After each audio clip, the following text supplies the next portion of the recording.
Ganga academy YouTube channel में आपका हार्दिक स्वागत, वंदन एवं अभिनंदन है। दोस्तों, जैसा कि हमने पिछले वीडियो में देखा कि जो उत्तर वैदिक काल में कर्मकांड और यज्ञवाद जैसी सामाजिक बुराइयां थी और नर बलि प्रथा, जातिवाद, जाति प्रथा और वर्ण व्यवस्था में जो कठोरता आ गई, उस कठोरता के कारण सामाजिक बुराइयां पनपने लगी।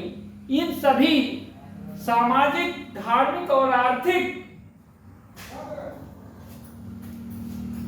आर्थिक बुराइयों के परिप्रेक्ष्य में दो धर्मों का उदय हुआ। एक जैन धर्म हुआ, दूसरा बौद्ध धर्म हुआ। तो पिछले वीडियो में बौद्ध धर्म के विषय में चर्चा चल रही थी। जैसा कि हमने देखा था कि पिछले वीडियो में कि बस्ती और संत कबीर नगर जिले में शाक्यों का एक कुलीन तंत्रात्मक गणराज्य था, जिसके मुखिया शुद्धोधन थे। और नेपाल की तराई और सिद्धार्थ नगर जिले में कोलियों का भी एक कुलीन तंत्रात्मक गणराज्य था। तो कुलीन गणराज्य के मुखिया की पुत्री महामाया का विवाह शुद्धोधन के साथ हुआ था और उनसे जिससे जो है शुद्धोधन को एक पुत्र प्राप्त हुआ था, जिसका जन्म जो है लुम्बिनी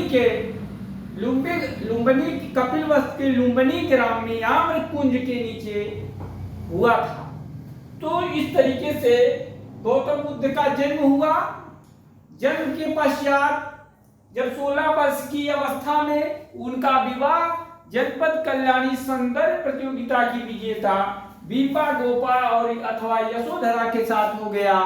और उसके बाद 28वें वर्ष जो है उन्होंने सिद्धार्थ को यशोधरा से राहुल नामक एक पुत्र प्राप्त हुआ। जैसा कि राहु का अर्थ होता है बंधन, तो उन्होंने उसको बंधन की, अपने पुत्र को बंधन की एक कड़ी बताते हुए उसका नाम राहुल पड़ा।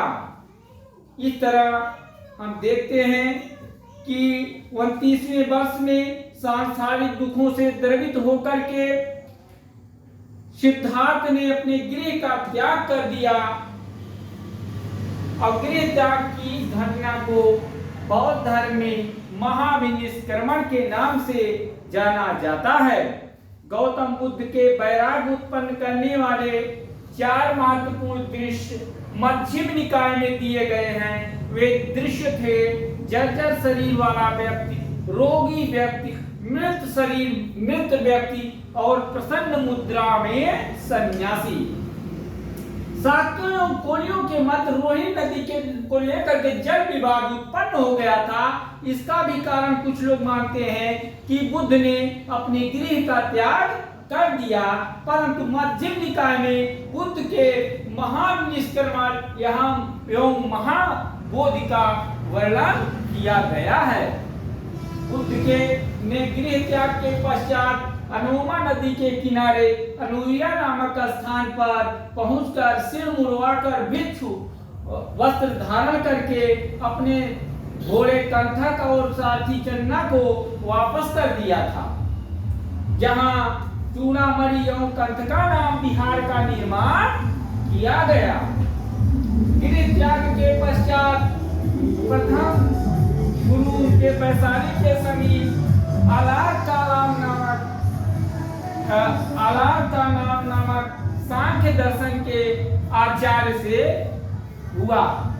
तो जो उनके गुरु थे वो आलार का नाम सांख्य दर्शन के आचार्य थे, वह जो है सिद्धार्थ के गुरु हुए। गृह त्याग के पश्चात 6 वर्ष तक बुद्ध द्वारा सत्य की खोज का प्रयास आर्य परेषणा कहलाता है। ज्ञान प्राप्ति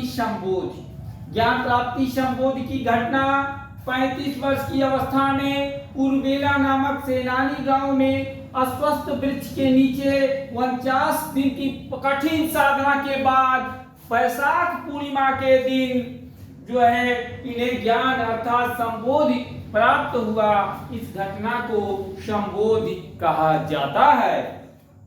बुद्ध जब तपस्यारत थे तब मार और अर्थात कामदेव ने जो है बुद्ध के अंतर्मन की चेष्टा को भंग करने का प्रयास किया। हृदय के मनोविकारों ने बुद्धों की तपस्या को भंग करने का प्रयास किया। बौद्ध कला में इसे हम क्या कहते हैं, भूमि स्पर्श मुद्रा में इसे दर्शाया जाता है। विनय पिटक के अनुसार संबोधि के 4 सप्ताह तक बुद्ध जो है विमुक्ति सुख प्रतिसंवेदी होकर बद्धासन बने रहे। इसी के बाद आपका अगला टॉपिक यही था, आपको यहीं से पढ़ाना था, उपदेश एवं धर्म प्रचार। उर्वेला से बुद्ध वाराणसी के पास स्थित उर्वेला से वाराणसी के पास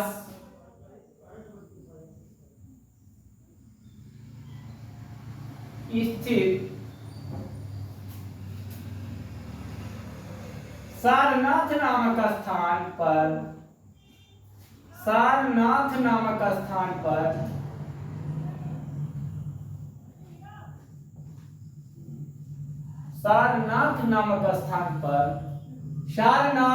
नामक स्थान या ऋषिपत्तन नामक स्थान है। मेन बेसिकली यदि आपका एग्जाम में क्वेश्चन आता है ऋषिपत्तन और सारनाथ दोनों एक साथ दिया गया है, तो ऐसी दशा में आपका जो आंसर होगा वो ऋषिपत्तन ही माना जाएगा। उषावदन, इसको उषावदन भी कहते हैं। उषावदन में इन्होंने अपना प्रथम उपदेश 5 ब्राह्मण सन्यासियों को पाली भाषा में दिया। 5 ब्राह्मण सन्यासियों को पांच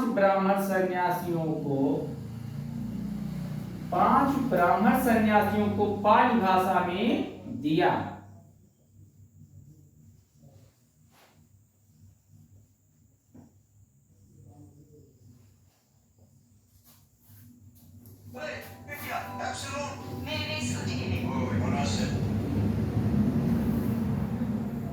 इन 5 सन्यासियों के बाद जो काशी का श्रेष्ठी वर्ग है वह बुद्ध का अनुयायी बना। 5 सन्यासियों के बाद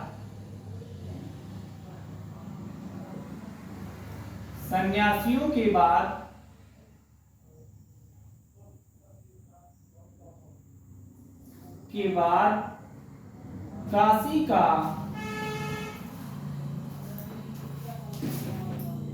श्रेष्ठी वर्ग, व्यापारी वर्ग, श्रेष्ठी वर्ग बुद्ध का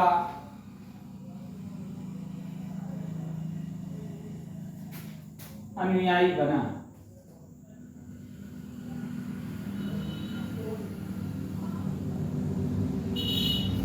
काशी का जो श्रेष्ठी वर्ग है उसके बाद श्रेष्ठी वर्ग बुद्ध का अनुयायी बन गया।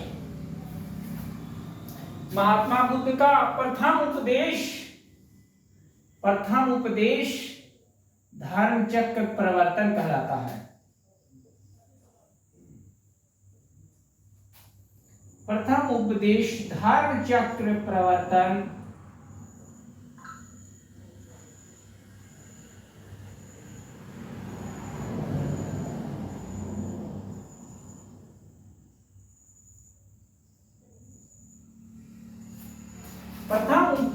धर्म चक्र प्रवर्तन कहलाता है।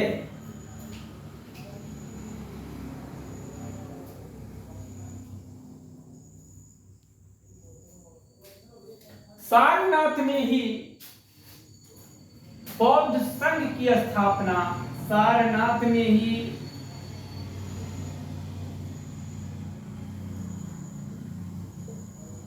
ये बौद्ध संघ की स्थापना की गई।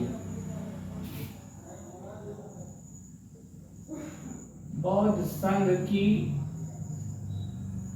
सर्वप्रथम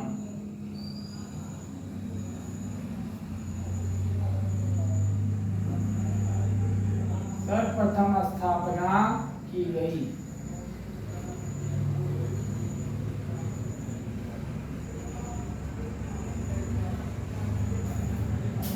सारनाथ में ही बौद्ध संघ की सर्वप्रथम स्थापना की।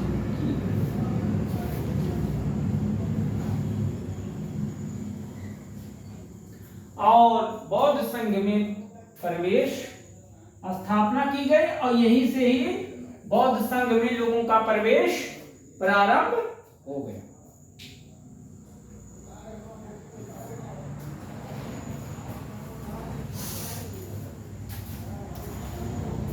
संयुक्त निकाय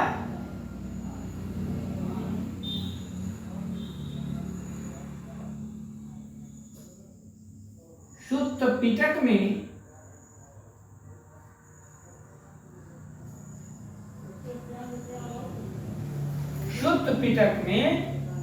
प्रथम उपदेश की घटना का या धर्म चक्र प्रवर्तन की घटना का वर्णन किया गया है।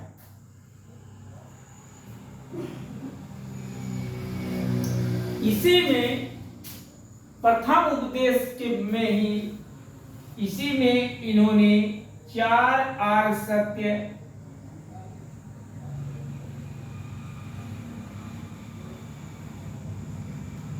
के बारे में बताया है।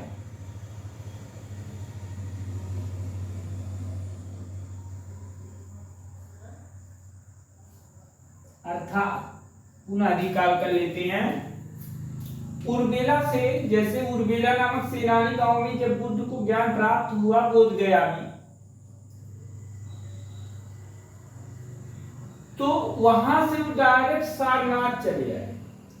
ऋषि पत्तनम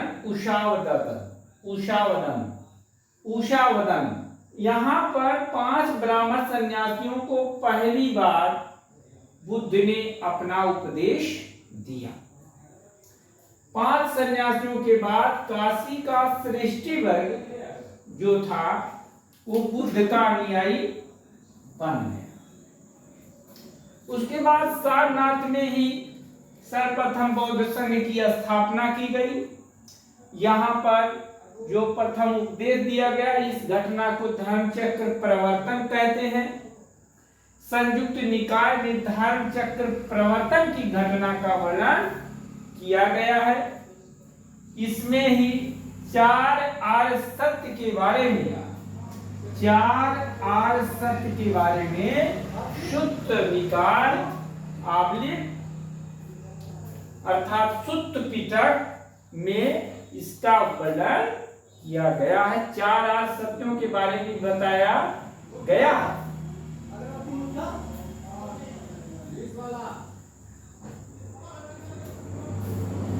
बुद्ध ने अपने जीवन में सर्वाधिक उपदेश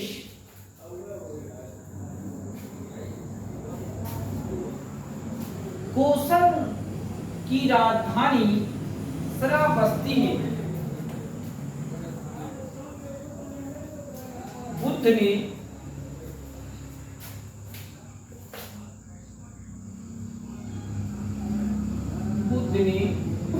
सर्वाधिक उपदेश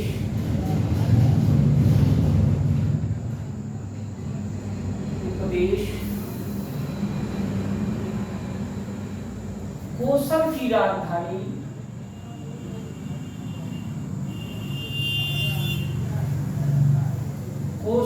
राजधानी श्रावस्ती में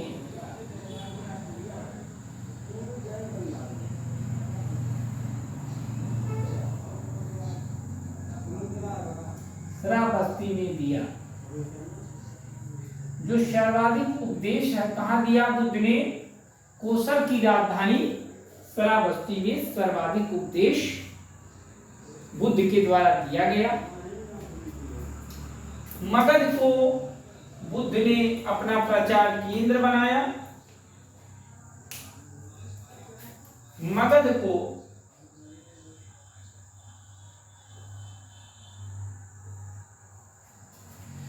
अपना प्रचार केंद्र बनाया।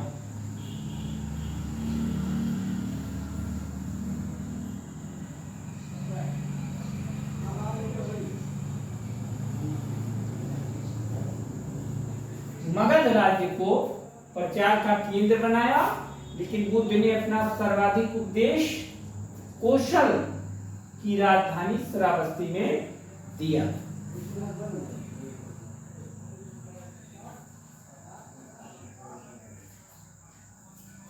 मध्यम निकाय के अनुसार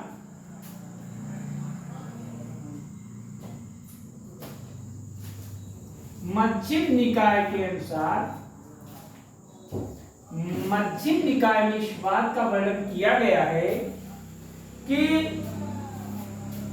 प्रसेनजित ने बुद्ध के बारे में कहा। मध्यम निकाय में प्रसेनजित ने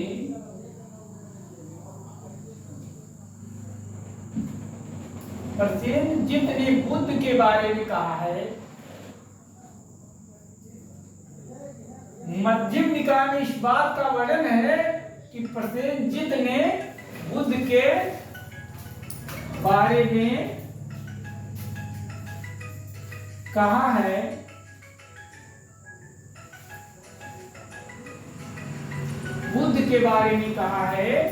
कि भगवत कौशल को, मतलब भगवान भी कौशल के हैं और मैं भी कौशल का हूं। कहा है भगवान भी कौशल के हैं,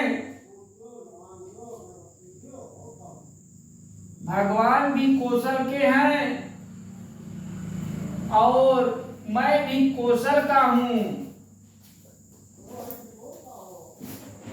मैं भी कौशल का हूं, कौशल का हूं। भगवान भी 80 वर्ष के हैं, भगवान भी 80 वर्ष के हैं, मैं भी 80 वर्ष का हूं।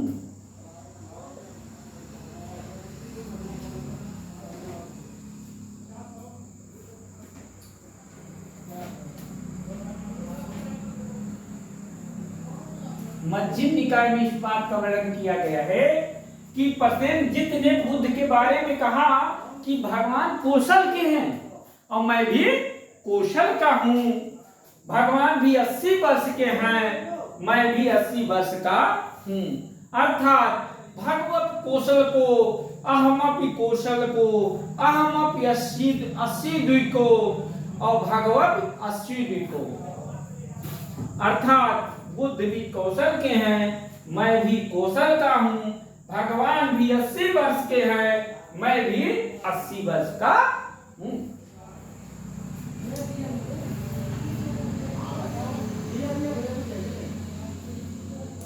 श्रावस्ती अचिरावती राप्ती नदी के तट पर स्थित था। श्रावस्ती कहाँ था बच्चों? अचिरावती नदी के तट पर, अचिरावती नदी के तट पर अर्धचंद्राकार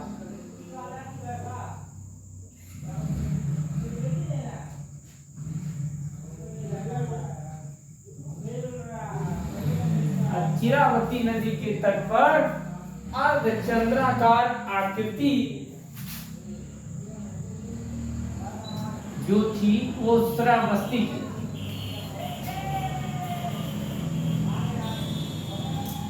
भागवत को मध्यम निकाय में प्रसेनजित ने बुद्ध के बारे में कहा भगवत कौशलों के हैं, भगवान कौशल के हैं, मैं भी कौशल का हूँ।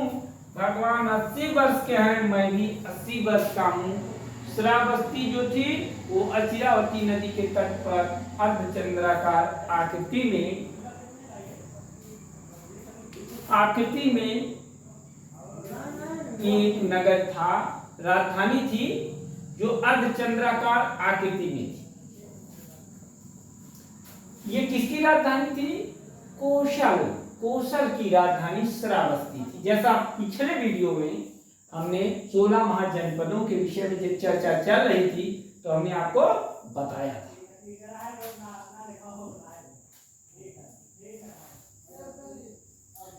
बनारस वाराणसी के यश नामक श्रेष्ठी को भी वाराणसी के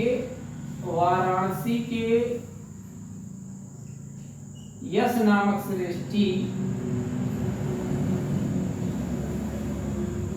श्रेष्ठी को भी बुद्ध ने अपना अनुयायी बनाया था। बुद्ध ने अनुयायी बनाया।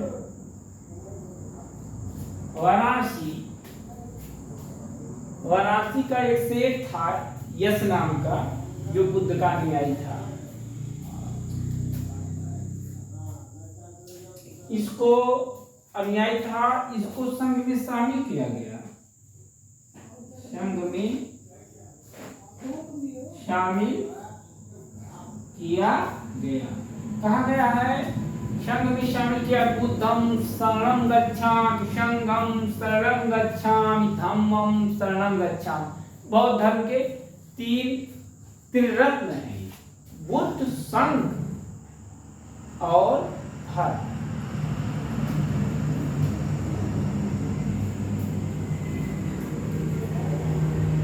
राजगिरी में बुद्ध एवं बिंबिसार की प्रथम भेंट हुई थी। मगध की राजधानी क्या थी? राजगृह, श्रावस्ती, राजगृह।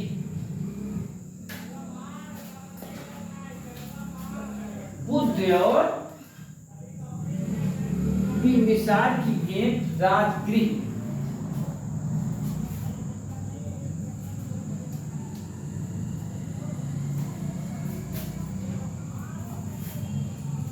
बिंबिसार राजगृह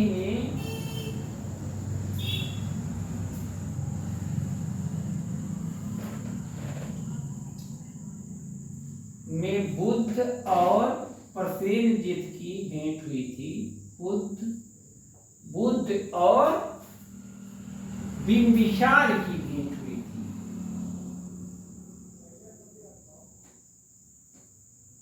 बुद्ध और बिंबिसार की भेंट सर्वप्रथम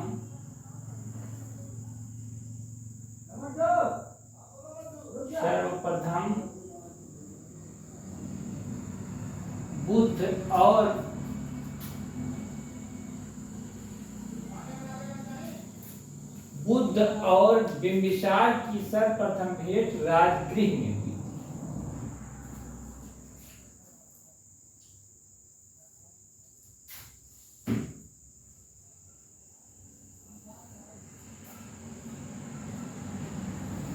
यहाँ पर बिंबिसार की पत्नी क्षेमा, यहाँ पर बिंबिसार की पत्नी थी, इसका नाम क्षेमा था। क्षेमा, बिंबिसार की पत्नी क्षेमा प्लस पुत्र, पत्नी क्षेमा प्लस पुत्र अभय।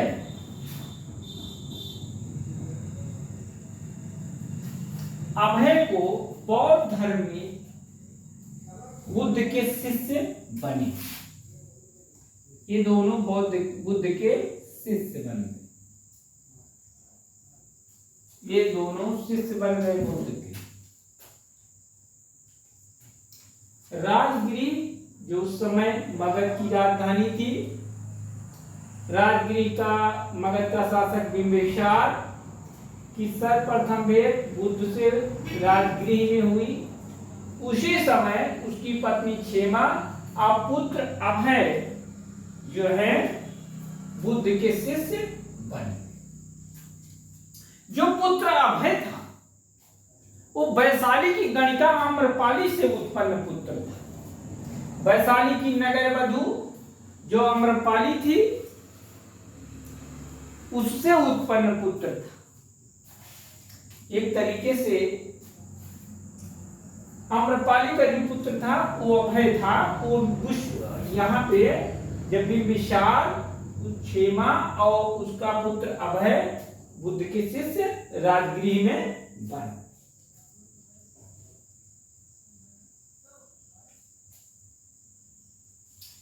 अब ये जो इसका पुत्र था, ये पुत्र अभय किसका पुत्र था? आम्रपाली का। आम्रपाली वैशाली की नगर वधू थी।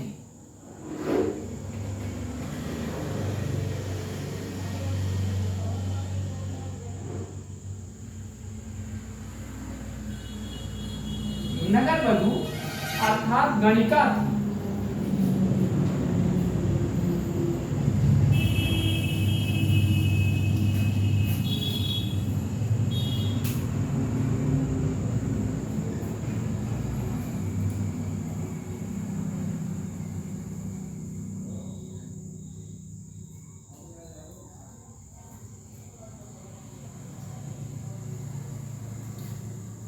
पाटलिपुत्र के बारे में कहा था बुद्ध ने कि वह भारत का प्रसिद्ध नगर बनेगा। पाटलिपुत्र के बारे में बुद्ध ने पाटलिपुत्र के विषय में कहा था। पाटलिपुत्र के विषय में, पाटलिपुत्र के विषय में कहा था कि यह भारत का प्रसिद्ध नगर बनेगा। किसने कहा था? बुद्ध। बुद्ध ने कहा कि पाटलिपुत्र भारत का प्रसिद्ध नगर बनेगा। कि बुद्ध ने कहा कि पाटलिपुत्र भारत का प्रसिद्ध नगर बनेगा।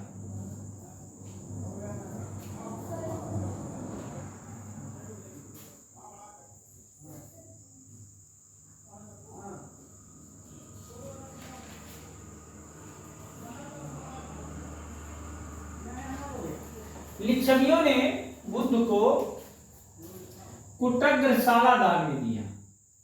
लिच्छवियों ने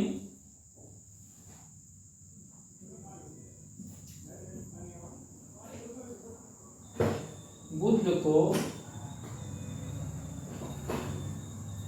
कुटग्रशाला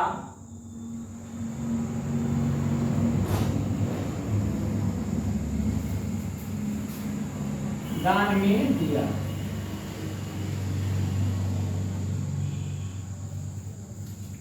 कुटग्रशाला को दान में दिया। लिच्छवियों ने कुटग्रशाला को दान में दिया था बुद्ध को।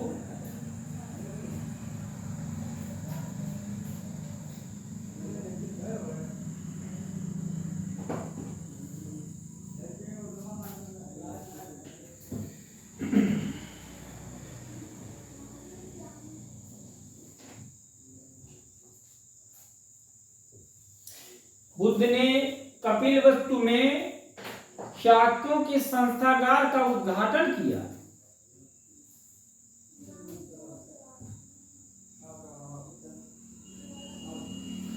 और वहां से लौटने पर शाक्य नरेश भद्रिक को अपना शिष्य बनाया। आनंद उपाल जैसे, अब इसको मिटा देना जरूरी है।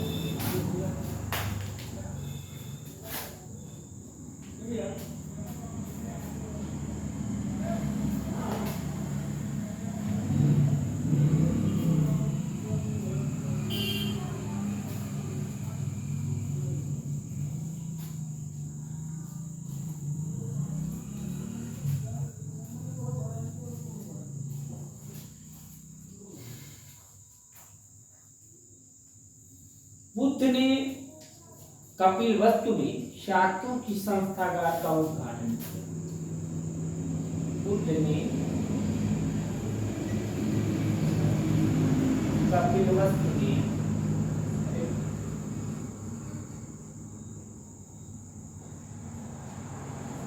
शाक्यों के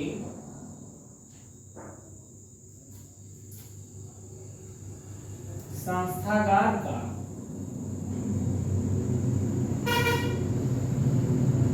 उद्घाटन किया।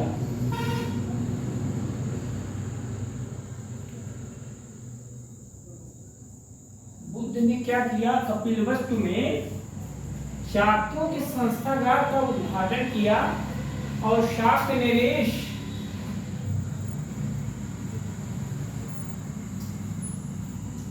संस्थागार का उद्घाटन किया और शाक्त नरेश भद्रिक को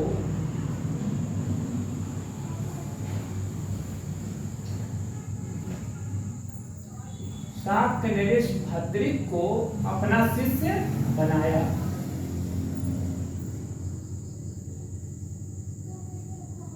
अपना शिष्य बनाया। यहीं पर जो है आनंद उपाली, आनंद हुआ, उपाली हुआ, आनंद उपाली, देवदत्त अनिरुद्ध, देवदत्त बुद्ध का चचेरा भाई था, देवदत्त अनिरुद्ध, ये देवदत्त का छोटा भाई था आनंद, अनिरुद्ध शिष्य बने।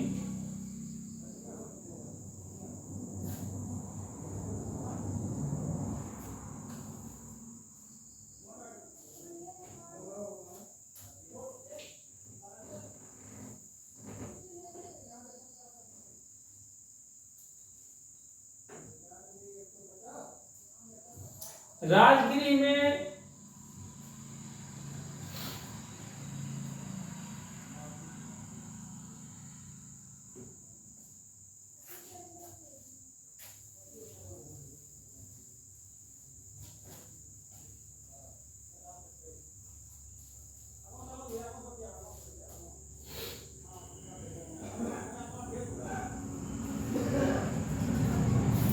प्रथम वर्षावास, बुद्ध ने जो प्रथम वर्षावास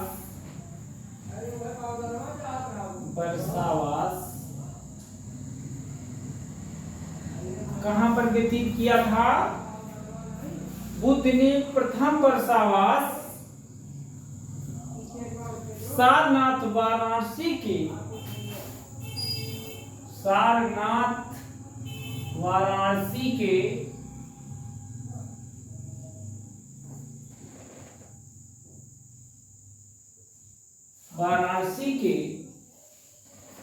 मूलगंध कुट विहार में, मूलगंध कुट विहार,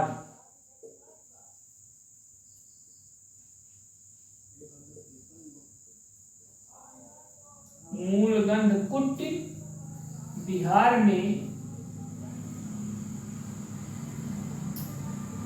व्यतीत किया।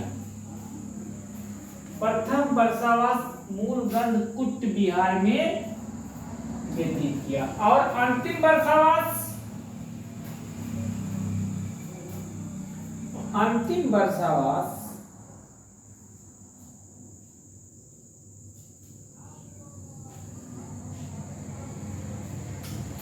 अंतिम वर्षावास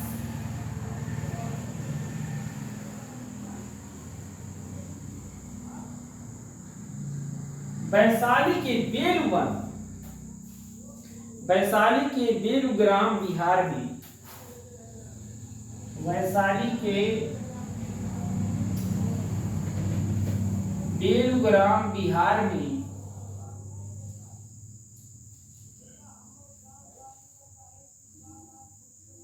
अंतिम वर्षावास वैशाली का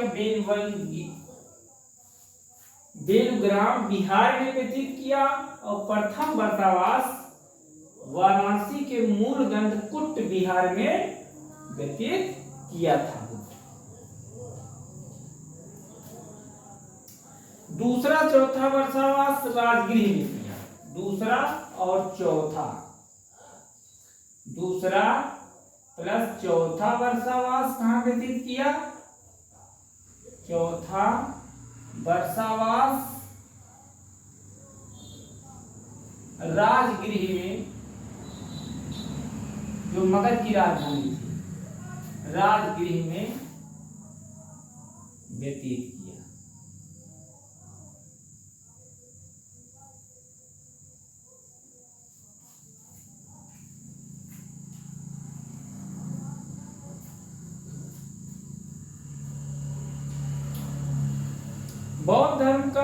सर्वाधिक प्रचार। कोसल राज्य में हुआ, और वो भी किस स्थान पर हुआ? श्रावस्ती। बौद्ध धर्म का सर्वाधिक प्रचार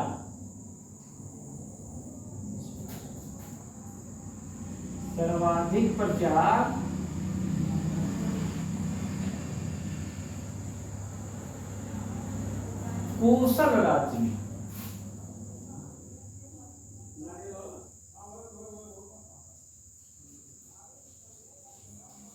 कोसल राज्य में सबसे अधिक बौद्ध धर्म का प्रचार हुआ।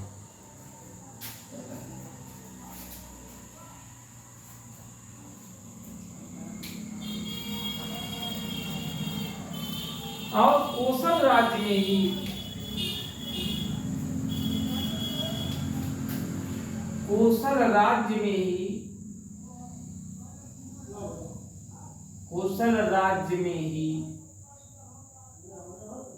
बुद्ध के सर्वाधिक अनुयायी बने। बुद्ध के सर्वाधिक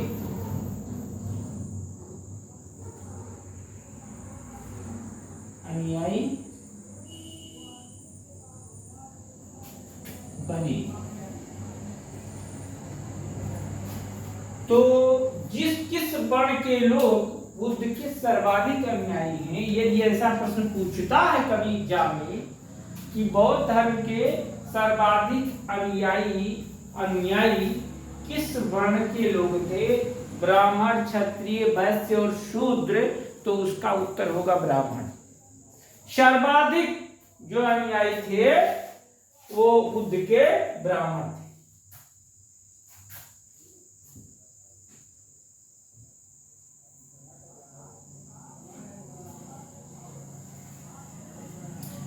बीस वर्षावास श्रावस्ती में 20 वर्षावास सर्वाधिक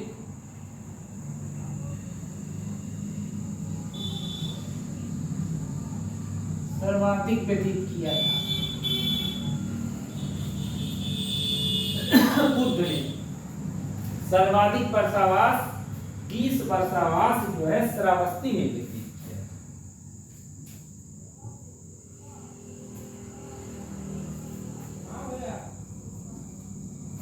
श्रावस्ती में ही अंगुलीमाल नामक डाकू को श्रावस्ती यहाँ ही यहीं पर श्रावस्ती में अंगुलीमाल नामक डाकू को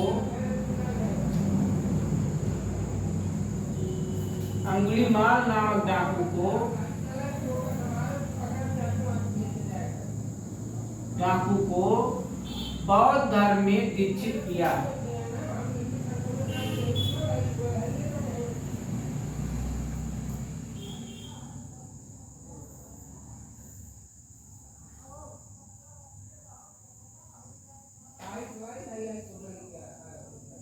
बौद्ध धर्म में दीक्षित किया।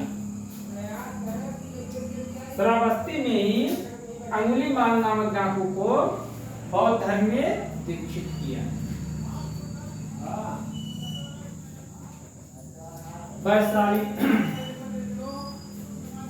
वैशाली की नगर वधु आम्रपाली भी बुद्ध की शिष्या बन गई।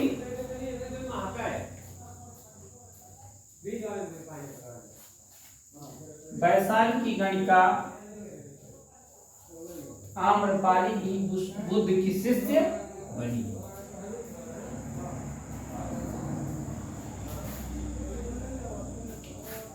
वैशाली की गणिका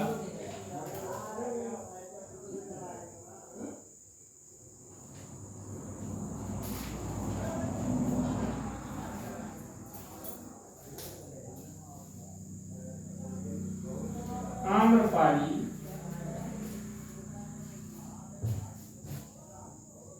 बुद्ध की शिष्य बनी।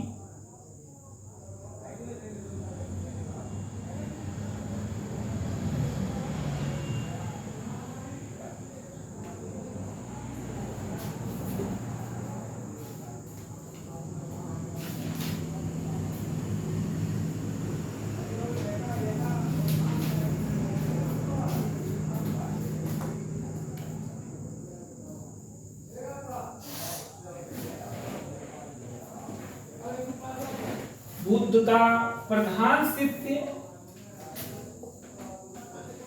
बुद्ध का प्रधान शिष्य, बुद्ध का प्रधान शिष्य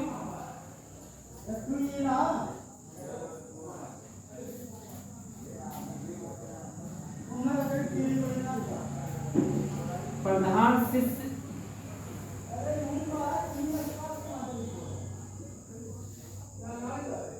उपालि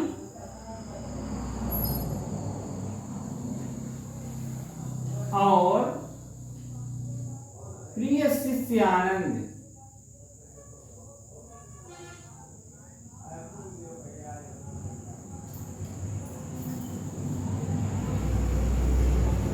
प्रिय शिष्य आनंद,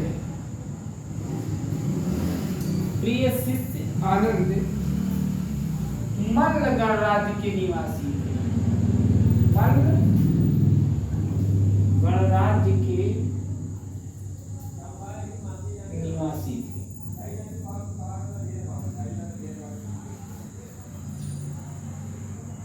दो तीन बातें मैं अलग से आपको स्पष्ट कर देना चाहता हूं, कुछ कंफ्यूजन ताकि ना हो आपके दिमाग में।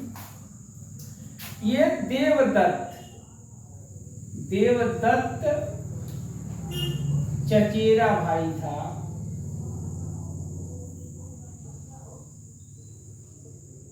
चचेरा भाई था बुद्ध। बुद्ध का चचेरा भाई कौन था? बुद्ध का चचेरा भाई था देवदत्त, और देवदत्त का छोटा भाई था, इसका देवदत्त का छोटा भाई था आनंद।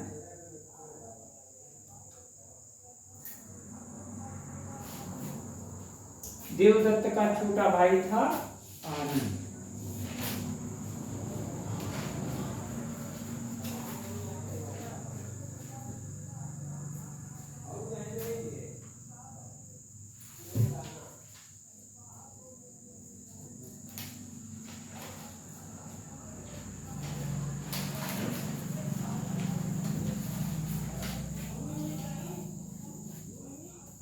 और एक नंदा थी। नंदा प्रजापति गौतमी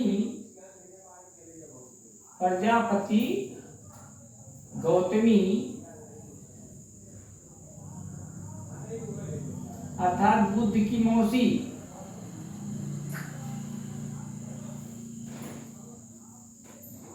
बुद्ध की मौसी की पुत्री थी।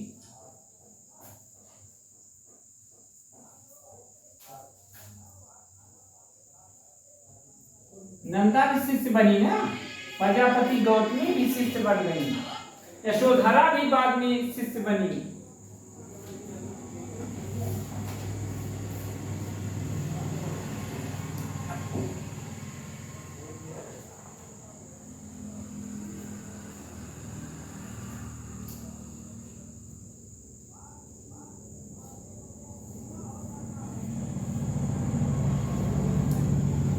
बुद्ध के प्रधान शिष्य। बुद्ध ने पावा में चुंद नामक लुहार के यहाँ, पावापुरी में पावा में चुंद नामक लुहार के यहाँ भोजन किया, भोजन ग्रहण किया, जिससे उदर विकार पेचिश से पीड़ित हो गए।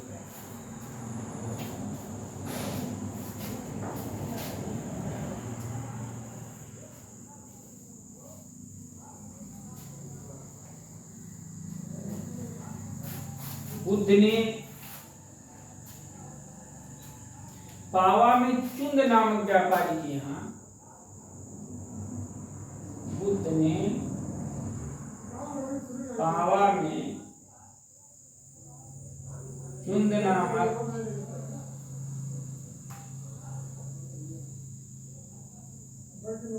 व्यापारी के यहाँ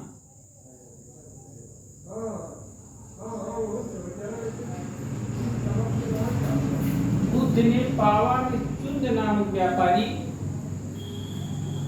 के, चुंद नामक लुहार, ये लुहार था,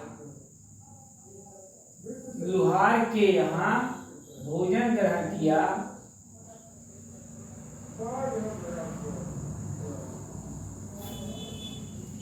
भोजन ग्रहण किया और पेचिश उदर विकार, पेचिश से पीड़ित हो गए। उदर विकार, उदर मतलब होता पेट, उदर विकार, पेट में जो गड़बड़ी होता है उसको कहते हैं उदर विकार। पेचिश से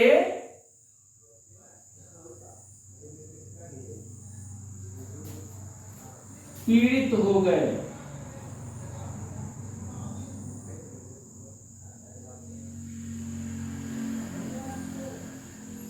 पेचिश से पीड़ित होकर के बीमारी की अवस्था में कुशीनगर आए। बीमारी की अवस्था में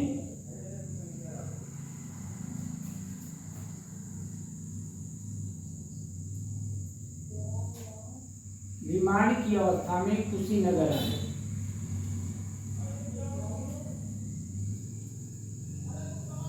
बीमारी की अवस्था में कुशीनगर आए। चुंद नामक लुहार के यहाँ भोजन ग्रहण किया और उसके बाद अतिसार, उदर विकार, पेचिश रोग से पीड़ित हो गए और कुशीनगर आए। कुशीनगर उस समय कासगंज, कसिया के नाम से जाना जाता था और जो देवरिया के आसपास पड़ता था। विद्वानों के अनुसार यह कसिया था जो मलगर राज्य के अंतर्गत आता था।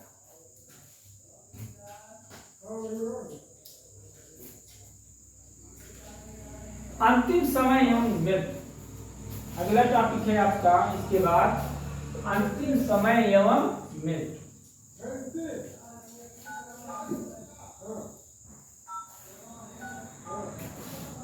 अंतिम समय एवं मृत्यु।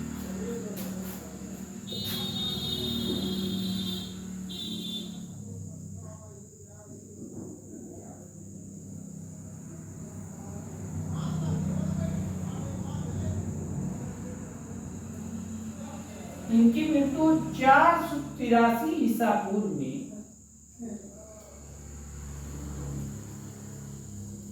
483 ईसा पूर्व में 80 वर्ष की अवस्था में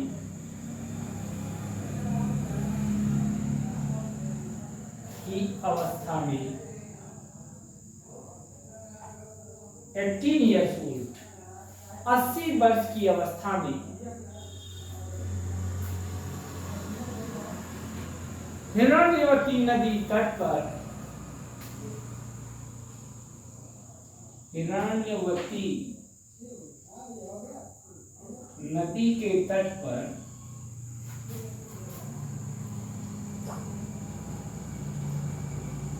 हिरण्यवती नदी के तट पर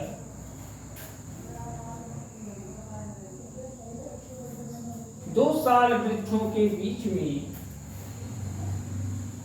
2 साल वृक्षों के बीच में, 2 साल वृक्षों के बीच में, 2 साल वृक्षों के बीच में कुशीनारा, कुशीनगर में हुआ। कुशीनारा के मल्ल, कुशीनारा मलगर राज्य में था। कुशीनारा कुशीनगर में।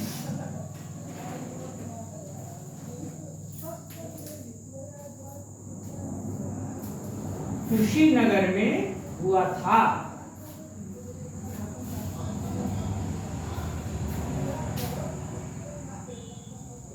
कुशीनगर में हुआ था।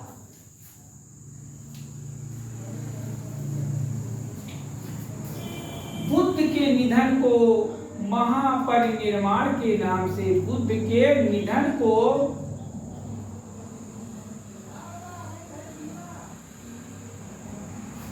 महापरिनिर्वाण के नाम से, महापरिनिर्वाण के नाम से जाना जाता है।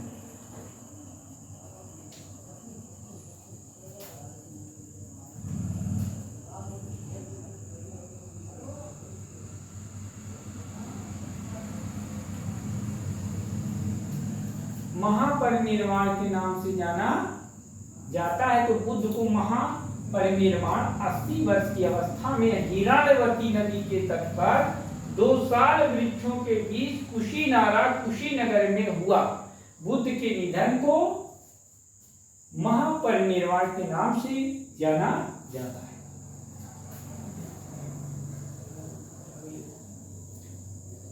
कुछ विद्वान कुशीनगर की पहचान देवरिया का कसिया गांव, देवरिया का कसिया गांव, देवरिया का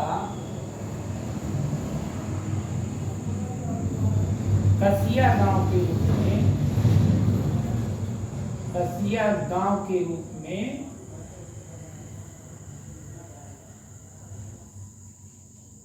इसकी पहचान की जाती है।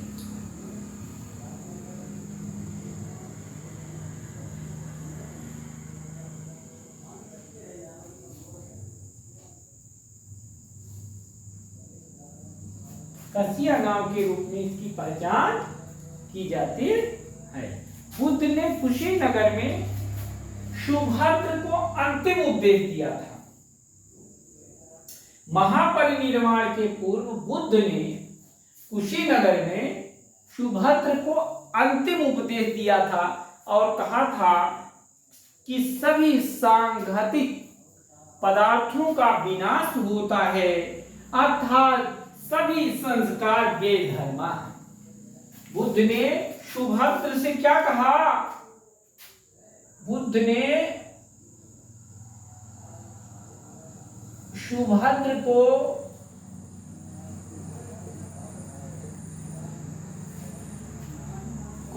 अंतिम उपदेश दिया।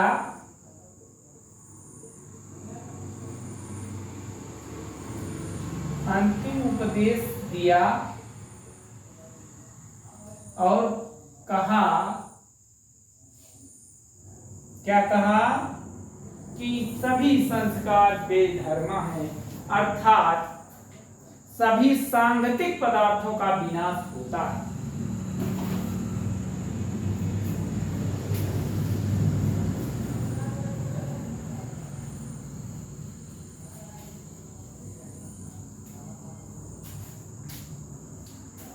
कहा सभी सांगतिक पदार्थों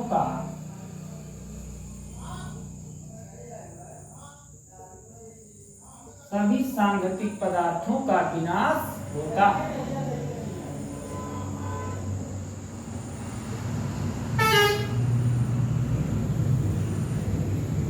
विनाश होता है अर्थात सभी संस्कार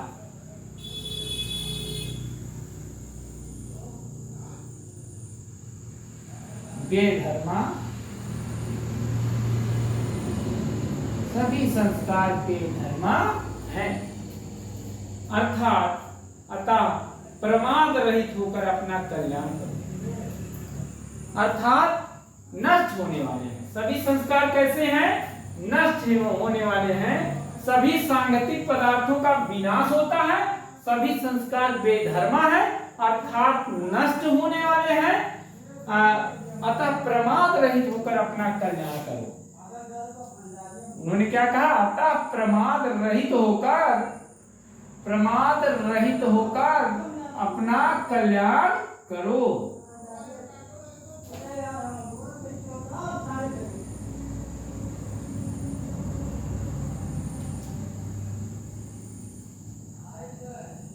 सभी संस्कार बेधर्मा। बुद्ध ने सुभद्र को क्या कहा? अंतिम उपदेश दिया और कहा कि सभी सांगतिक पदार्थों का विनाश होता है, सभी संस्कार बेधर्मा है, अतः प्रमाद रहित होकर अपना कल्याण करो।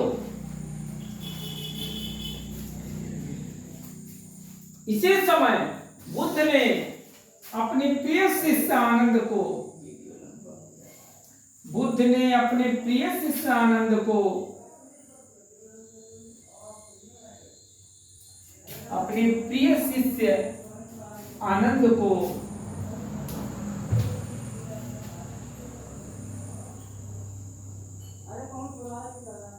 अपने प्रिय शिष्य आनंद को निर्देश दिया कि मल्लों को बुद्ध के महापरिनिर्वाण की सूचना दी जाए, कि मल्लों को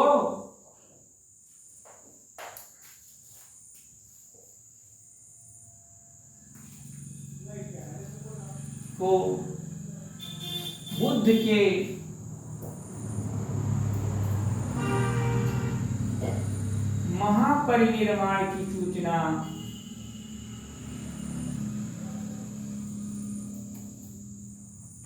महापरिनिर्वाण की सूचना दी जाए।